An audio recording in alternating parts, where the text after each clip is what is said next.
Welcome to Thursday Math, page 388 and 89, and then there are two workbook pages. I'm sorry, I just couldn't skip them. They're just too good. But they're really easy, and I'm going to do it all with you, okay? So you need your Thursday packet to the side, and we're on 388. I really want to make sure that you guys get all the information that you need for 4th grade and beyond. Their grade's full of life skill math, and I just don't want to leave you hanging. All right, types of lines. We're working on geometry now. We went from measurement, and now we're talking about shapes. Okay, this should be pretty easy. I'm not going to say familiar, but pretty easy to understand. The hardest thing is that both of the words that I need you to learn in your vocabulary start with a P. All right. Lines across are intersecting lines. They form angles right here. Now, when we judge the angles, we can judge them as, this fancy word, perpendicular, or we can judge angles as parallel. All right? They can also be non-parallel or non-perpendicular. Perpendicular means it forms a perfect cross. You see how these intersect and form perfect little squares, square corners? It's got a 4 square corners, so that reminds me of the 4 corner states. New Mexico, Arizona, Utah, Utah and Mexico, Arizona, Utah, Colorado. Golly, it took me a second, I'm sorry. All right, perpendicular. So when you come to an intersection, when you come to Rogers Avenue and Mazard and you stop, that is a perpendicular intersection. Okay, parallel. The left lane and the right lane of a street are parallel to one another. The lines on the flag that is waving in the front yard that just distracted me is the lines are parallel. They do not cross. So they are not intersecting. They will never cross, ever. They do not form any angles together. They're kind of like magnets. They stay apart from each other. And usually the same distance. All right, some real life places we can see types of lines. Remember how we talked about arrays and how everywhere we looked, all of a sudden, there where they were in windows and in lockers and in our watercolor paint?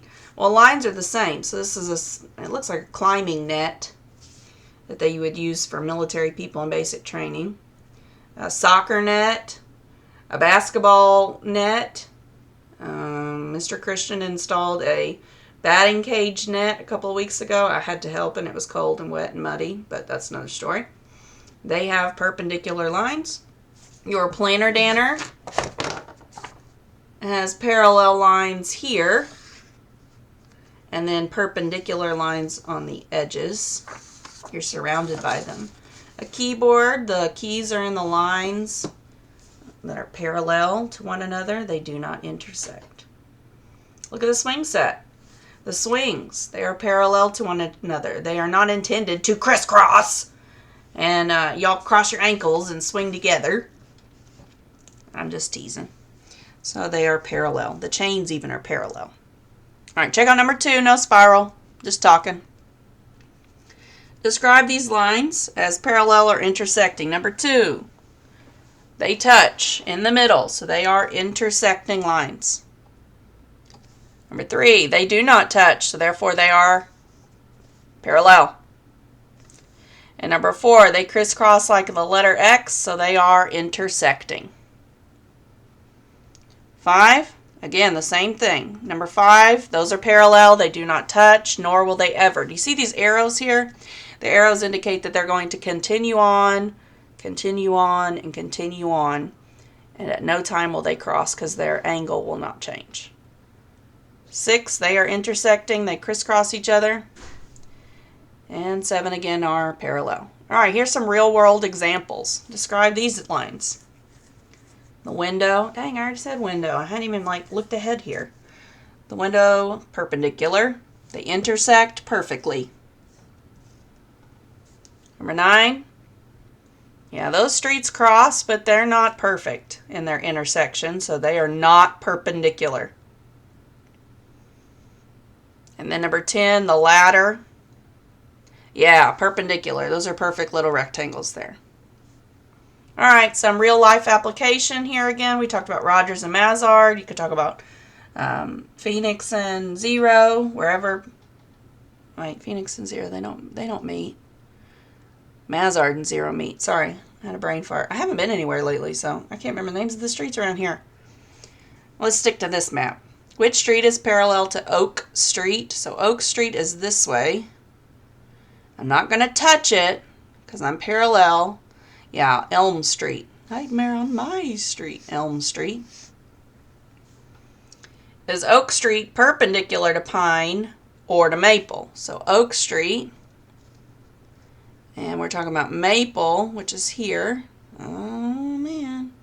Or Pine, which is here. Well, it does intersect both, but it asked me if it was perpendicular, which is perfect. I'm going to go with Maple Street. It's perfectly across. Yup.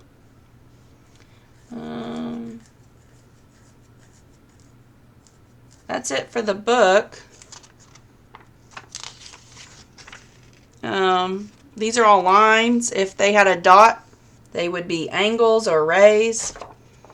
And if they were unfinished, they would go on forever and ever. Now, it can't have dots at both ends. And I'm going to talk to you about what those are called. That's called a line segment, or a portion, or a piece. All right, you need your workbook packet. Please put your name at the top.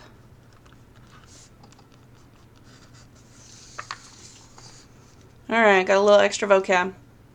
A line is straight. It continues in both directions, and it does not end. Notice it has arrows at both ends. A point is an exact position or location somewhere on a line. A line segment is straight, and it is part of a line, but it definitely has two endpoints, and you can see those dots there that start and end it, excuse me. A ray is part of a line. It has one endpoint. It is straight and continues in one direction. So it's got a dot here and then ongoing arrows. It's going to keep going from that starting point. An angle is formed by two rays with the same endpoint. So two of these people met up at the same spot, and then they went their separate ways. A right angle is special because it is perfect. It forms a square corner. You could fit a piece of paper into that square corner, and it should be perfect. An acute angle is so cute. It's so tiny. It's so little. It's cute. It's skinny. It's less than this one. So the amount at which it opens its alligator mouth is less than perfect. It is cute. A cute angle. Obtuse. Obtuse means fat or not quite getting it. So this one is more than perfect. It is a larger angle. It is wider. It is past the point of straight up and down. Name each figure. Number 1 is a point. I'm going to close my book. Point. What do you guys think number 2 is? A ray, like a ray of sunlight. It starts at the sun and then goes out for the rest of the solar system. And number 3 is a right angle. It's a perfect corner. And I know that because I can draw a square right here. And number 4 is a line segment. It's only an area of a line. It's not the whole thing. 5, write whether each angle is right, acute, or obtuse. Well, this one's right. It's just perfect. At that square 90 degrees. You can do all of this angling with your elbow. So a perfect corner. There we go. Perfect corner. An acute angle or an obtuse angle. This one's acute. It is less than this one. And this one is obtuse because it is more than this one. All right, now we have real life objects to determine. The corner of a picture frame. Well, it makes a rectangular corner, so it is a right angle. It is perfect. The open book. This one's a little hard to see there. Now, that's a big fat angle. So the book is all the way open. So it is obtuse. And I always have to kind of turn this one a little bit. So the scissors are open. If they were a perfect corner, it would go straight up and down here. So actually, this one is also obtuse. If you have any questions or if you need to pause, you're welcome to do that. Turn and burn. Name each figure. Same thing here. This one's a line segment.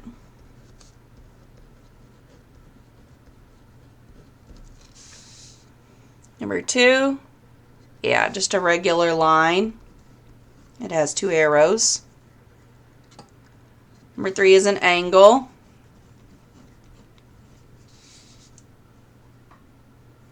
Four is a ray, like a ray of sunshine. So is number 5. And 6, it's pointing to the dot, and I even said it as I explained where, point. Okay, 7's got a perfect corner, so it is a right angle. 8, I'm turning my paper here, y'all. Oh, that one's skinny. It's cute and it's little. A cute. And 9, gotta turn my paper again. That one's just slightly fatter than perfect, so obtuse. You know they had to give us one of each. Draw each figure. You may wish to use a ruler or a straight edge. Just find something you got here. A line. It's got arrows on both ends. A ray. Quicker than a ray of light. Madonna song. It's got an end point there. And an acute angle. I'm just going to draw the lines close together. And I have an end point and 2 arrows. You should be able to do the mixed review. You've got plenty of white space here to answer both sides before you eat the bigger dinner. And I'm moving on to 100. Sorry, I got that cough again. It's just my allergies. I was outside the other day, the entire day. I'm never outside that much. Okay, types of lines. Back to what we were doing in this section of the book. I know I skipped a lesson, but I wanted to get the vocabulary in your head. This AMI thing is kind of changing up my normal system. So as long as you know some of these words, you're going to be okay, because you're going to get more geometry in the bigger kid grades. Lots and lots of it. Describe these lines, parallel or intersecting. We've written quite a bit, so it's okay if we just abbreviate with a P or an I. Now, number 1 is parallel. Number 2, they crisscross, and so do number 3. So they're both intersecting. Oh, thank you, Miss C. You only let me write the first letter. All right, these words both start with P. Oh, but this one says NP, so we're going to abbreviate there. Perpendicular, not perpendicular. So perpendicular is a perfect corner. That looks like number 5.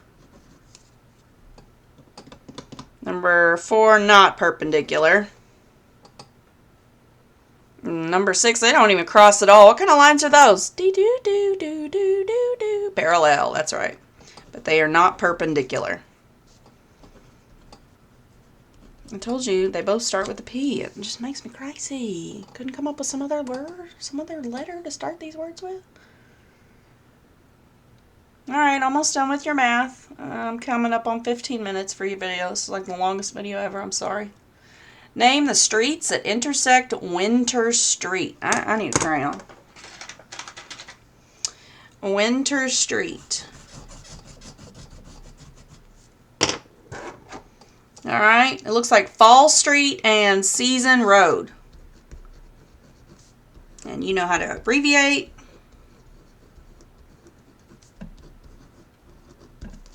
From around Thanksgiving, we did that, I think. Name the streets that are parallel. Well, spring, summer, and winter do not ever touch and never will they. So spring. Springtime, spring-a-ding-a-ding time. That's what love is for. Springtime, spring, and winter.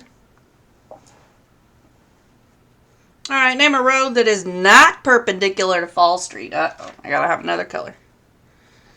Fall Street. So not a perfect corner. It makes some funky jaunt. Yeah, Season Road. It just hops right across all those other streets. It's not perpendicular to Spring, Summer, or Winter Street. It's just a cutoff. You got a little bit of mixed review there. You can use your planner if you have it. Hopefully you've got your facts down. I did not send a time test this week, but I will next week. Holler if you need help with a little bit of geometry. Love you guys.